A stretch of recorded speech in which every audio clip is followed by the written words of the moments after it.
À la lecture du testament de mon mari, sa mère esquissa un sourire narquois et déclara : « Tout m'appartient. » L'avocat sourit à son tour et répondit : « En réalité, il vous a laissé un message spécial. » Son sourire s'effaça immédiatement. Je n'aurais jamais cru que ma vie prendrait des allures de drame judiciaire, mais nous y voilà. J'étais mariée à Daniel depuis 10 ans. Nous avions bâti une belle vie ensemble, amour, rire, une maison pour laquelle nous avions travaillé dur. Mais durant toutes ces années, un nuage sombre planait toujours au-dessus de nous. Ce nuage, c'était sa mère, Margaret. Dès le moment où je l'ai rencontrée, j'ai su qu'elle ne m'aimait pas. Et elle ne s'en cachait même pas. Elle m'avait toujours fait comprendre que je n'étais pas à la hauteur pour son fils. « Tu n'es là que pour son argent », disait-elle. Même si Daniel et moi avions travaillé dur pour construire notre vie, la vérité était qu'elle voulait le contrôler, comme elle l'avait toujours fait. Margaret avait toujours été une femme autoritaire. Manipulatrice, cruelle et dominatrice. Elle traitait Daniel comme s'il était encore un petit garçon, incapable de vivre sans son approbation. Il avait passé des années à essayer de gagner son amour, mais elle ne lui témoignait de l'affection que lorsqu'il faisait exactement ce qu'elle voulait. Lorsque nous nous sommes mariés, elle a vu cela comme une trahison. Elle haïssait le fait qu'il m'ait choisi à sa place. Malgré tout, Daniel aimait encore sa mère. Je ne me suis jamais mise en travers de leur relation, même si c'était souvent moi qui devais le réconforter après qu'elle l'ait rabaissé avec ses paroles cruelles. Il voulait tellement son approbation. Il voulait croire qu'au fond, elle l'aimait comme une mère devrait aimer son fils. Puis, il y a 6 mois, Daniel est décédé. Ce n'était pas soudain. Il luttait contre une maladie depuis longtemps. Nous avions eu le temps de nous préparer, de tout mettre en ordre, et l'une des choses qu'il avait voulu régler était son testament. Il savait que sa mère s'en prendrait à moi. Il connaissait sa nature. Et nous voici aujourd'hui. J'étais assise dans le bureau de l'avocat, les mains jointes, la douleur encore vive. Margaret, de l'autre côté, portait une robe noire coûteuse, jouant le rôle de la veuve éplorée. Elle ne m'avait pratiquement pas adressé la parole depuis le décès de Daniel, sauf lors des funérailles, où elle m'avait lancé avec mépris. « Ce n'est qu'une question de temps avant que tu te retrouves à la rue, à ta place. » Elle le croyait vraiment. Elle était assise là, affichant un sourire suffisant, attendant que l'avocat confirme ce qu'elle pensait déjà savoir. Elle était convaincue qu'elle allait hériter de tout. L'avocat s'éclaircit la gorge et commença à lire le testament de Daniel. « Ah, ma chère épouse, je laisse notre maison, nos économies et tous mes biens personnels. » Le sourire de Margaret vacilla, mais elle se ressaisit rapidement. Elle s'adossa à sa chaise avec arrogance, persuadée que l'argent réel, les investissements, les actions, ce qu'elle considérait comme son dû lui reviendrait. L'avocat poursuivit. « À ma mère, Margaret, je laisse. » Il s'arrêta, prit une autre feuille et esquissa un léger sourire retenu.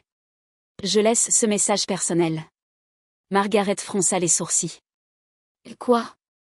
L'avocat fit glisser la feuille vers elle. « Daniel vous a laissé une lettre. » Elle l'arracha avec colère et la déplia, la rage se lisant déjà sur son visage. Son sourire disparut hautement. Son visage devint écarlate. Ses mains serrèrent le papier si fort que je crus qu'elle allait le déchirer. Ses lèvres bougeaient silencieusement au fil de sa lecture, puis elle jeta brutalement la lettre sur la table. « C'est une plaisanterie, siffla-t-elle. Mon cœur battait à tout rompre. Je me penchai en avant. « Que dit-elle » L'avocat, imperturbable, répondit. Daniel voulait s'assurer que ses derniers mots à sa mère soient bien clairs. Il me tendit une copie de la lettre. En la lisant, mes yeux s'emplirent de larmes non de tristesse, mais de fierté. « Maman, si tu lis ceci, c'est que tu espérais sûrement tout prendre à ma femme. Mais tu dois comprendre une chose. Tu ne m'as jamais contrôlée, et tu ne la contrôleras pas non plus. Tu as passé toute ma vie à essayer de me manipuler, à me faire croire que je n'étais jamais assez bien. Mais dans mes derniers instants, j'ai trouvé la paix en sachant que j'avais construit ma vie avec quelqu'un qui m'aimait vraiment. Pas pour mon argent, pas pour ce que je pouvais lui offrir, mais pour moi. Tu ne m'as jamais donné cet amour. Et pour cela, je ne te dois rien. Tout ce que je possède revient à ma femme, la femme qui a toujours été là pour moi, contrairement à toi. » Un silence pesant s'installa. Les mains de Margaret tremblaient alors qu'elle rejetait la lettre loin d'elle. « C'est absurde, » cracha-t-elle. Il ne pensait pas ça. Il était malade. Il ne savait pas ce qu'il disait. L'avocat soupira, comme s'il avait prévu cette réaction. « Madame Caldwell, je peux vous assurer que votre fils était en pleine possession de ses facultés mentales lorsqu'il a rédigé ce testament. Conformément à ses volontés, vous n'héritez de rien. Le visage de Margaret se tordit de rage. Elle me pointa un doigt tremblant, furieuse. C'est ta faute, gronda-t-elle. Tu l'as monté contre moi. Tu lui as fait tourner le dos à sa propre mère. Je pris enfin la parole, d'une voix calme. Non, Margaret. C'est toi qui as fait ça, toute seule. Elle se leva si brusquement que sa chaise manqua de tomber. Ce n'est pas fini, siffla-t-elle. Je vais me battre. Je vais porter ça devant la justice. Cette maison devrait être à moi. Cet argent devrait être à moi. L'avocat s'adossa à sa chaise, impassible. Vous pouvez contester le testament, mais je vous préviens, Daniel a pris toutes les précautions pour qu'il soit incontestable. Vous ne ferez que perdre votre temps et votre argent. Margaret lança un regard furieux à l'avocat, puis à moi. Je pouvais voir la rage dans ses yeux, l'incrédulité d'avoir perdu, d'être impuissante. Elle tourna les talons et quitta le bureau d'un pas furibond, claquant la porte derrière elle. Je restai assise un instant, fixant l'espace qu'elle venait d'occuper. Puis, j'expirai lentement, sans m'être rendu compte que je retenais mon souffle. Daniel l'avait finalement affronté. Même dans la mort, il m'avait protégée. Mais au fond de moi, je savais que ce n'était pas la fin. Et j'avais raison. Parce que ce qui arriva ensuite fut encore pire. Alors, un matin, je me suis réveillée et j'ai trouvé un avis d'expulsion collé sur ma porte d'entrée. Mon cœur s'est arrêté. Je l'ai arraché et lu encore et encore, essayant de comprendre. Il affirmait que la maison, celle que Daniel et moi avions achetée ensemble, ne m'appartenait pas légalement. Qu'elle appartenait encore à Margaret. Ça n'avait aucun sens.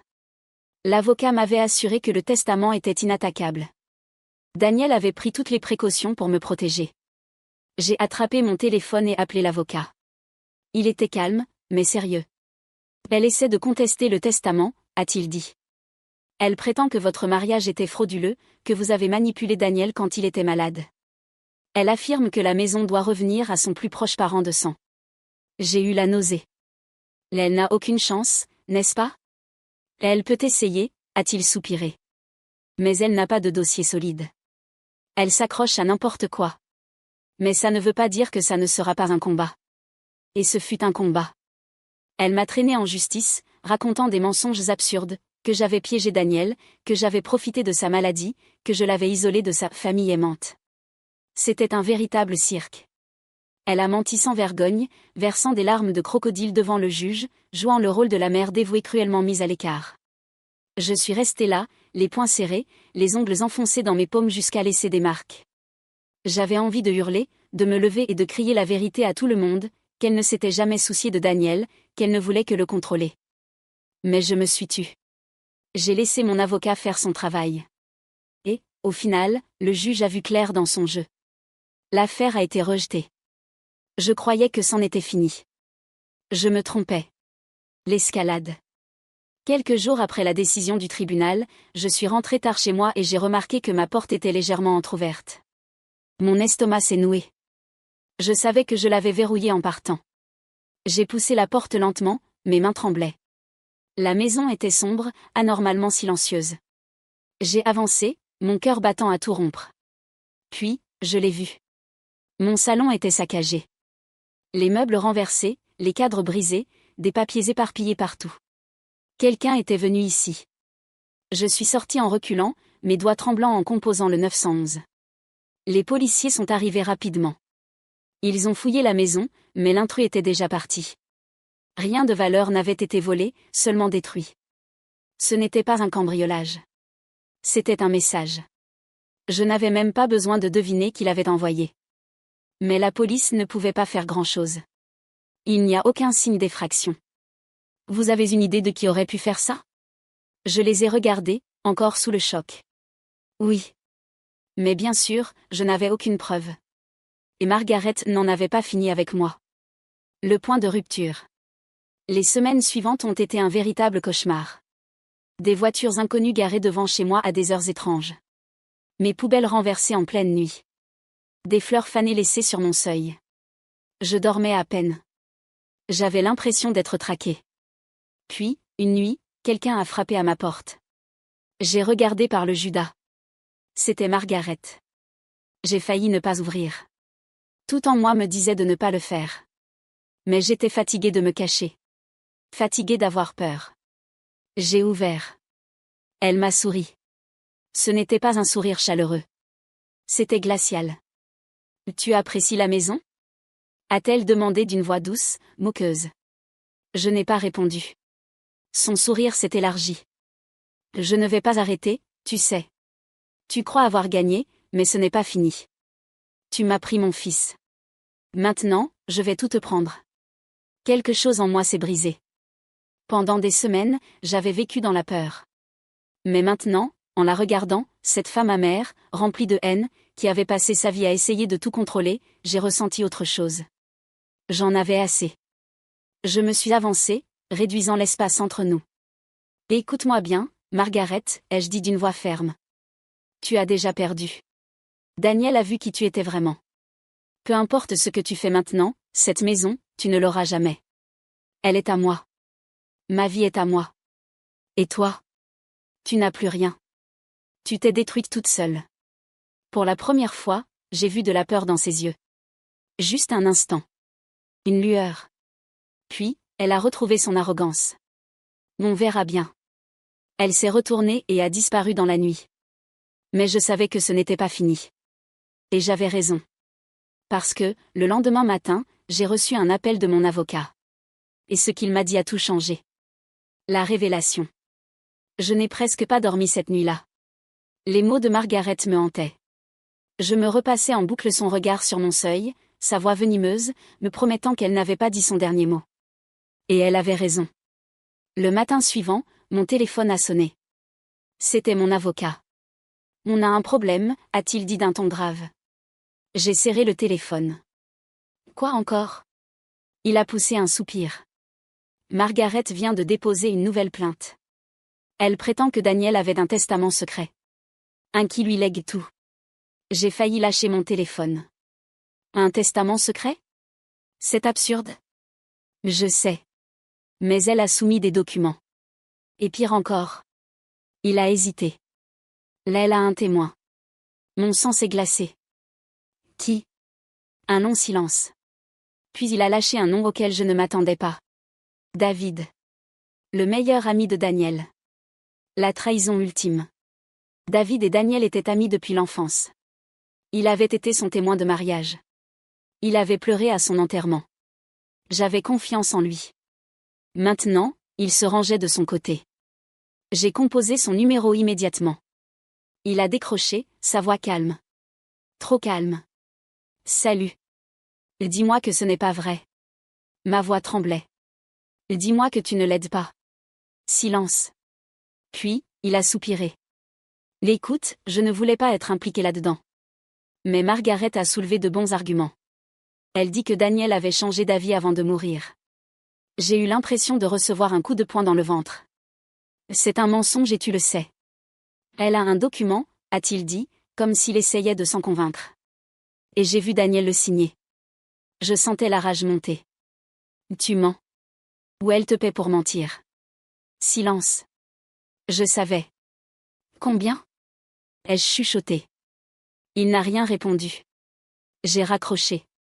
Mais alors? Mon avocat a ouvert un fichier.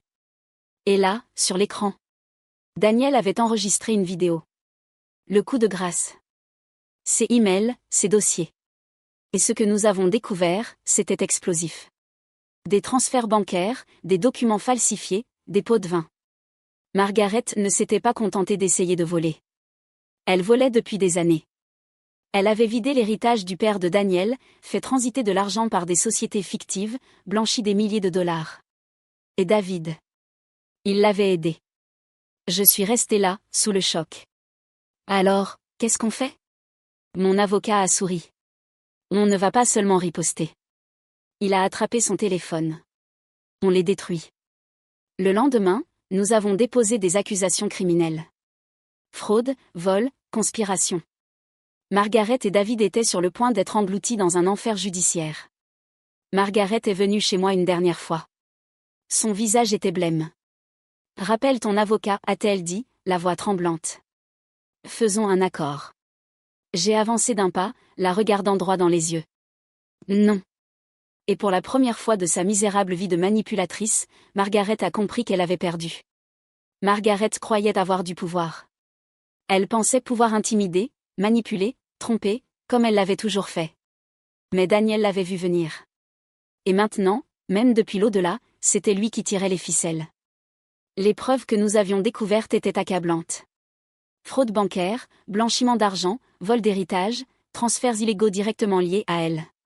David n'était pas juste un menteur. Il était impliqué jusqu'au cou, couvrant ses traces avec Margaret. Mon avocat n'a pas perdu de temps. Il a transmis tout aux autorités. Et puis, nous avons regardé les dominos tomber. Tout a commencé avec le gel de ses comptes bancaires. Chaque dollar volé. Chaque transaction suspecte sous enquête. Puis est venue la descente de police. Je me suis réveillée au son des sirènes devant la maison de Margaret. Les infos sont tombées ce matin-là. Les autorités enquêtaient sur des crimes financiers liés à la fortune des Caldwell. Margaret a été arrêtée. Menottée. Son visage, autrefois si arrogant, était livide. Elle regardait autour d'elle, cherchant quelqu'un pour la sauver. Quelqu'un pour faire disparaître tout ça. Mais il n'y avait plus personne. David a tenté de fuir. Ils l'ont attrapé à l'aéroport. Avec un billet aller simple pour le Mexique et 50 000 $ en liquide planqué dans sa valise. Trop tard. Le procès de Margaret a été brutal. Les preuves étaient écrasantes. Les fonds volés, les comptes frauduleux, le faux testament, les pots de vin. Tout a été présenté devant le juge. Et le meilleur dans tout ça? Daniel avait enregistré une deuxième vidéo. Celle-ci était spécialement pour le tribunal. Plus longue. Plus percutante. Avec toutes les preuves. Je n'oublierai jamais le regard de Margaret quand la vidéo a été diffusée devant le juge, le jury, une salle comble. Son propre fils révélant au monde entier qui elle était vraiment. Elle s'est crispée sur la table, ses doigts blanchis par la pression. Elle avait l'air de vouloir disparaître sous terre. Le juge a été impitoyable. 15 ans de prison pour fraude financière. David a pris 10 ans pour complicité. Elle a essayé de me contacter une dernière fois. Une lettre est arrivée chez moi, depuis la prison. J'ai failli la jeter. Mais la curiosité l'a emportée. C'était court. Tu crois avoir gagné, mais tu ne seras jamais rien sans Daniel. Tu me l'as pris. Je ne te pardonnerai jamais. Je l'ai regardé longtemps. Puis, j'ai fait ce qui allait la hanter à jamais. Je l'ai renvoyé. Sans même l'ouvrir. Margaret a tout perdu. Son argent. Sa maison. Sa fausse réputation. J'ai vendu la maison qu'elle avait tant voulu me voler. J'ai utilisé cet argent pour recommencer ailleurs. Et moi? J'ai vécu.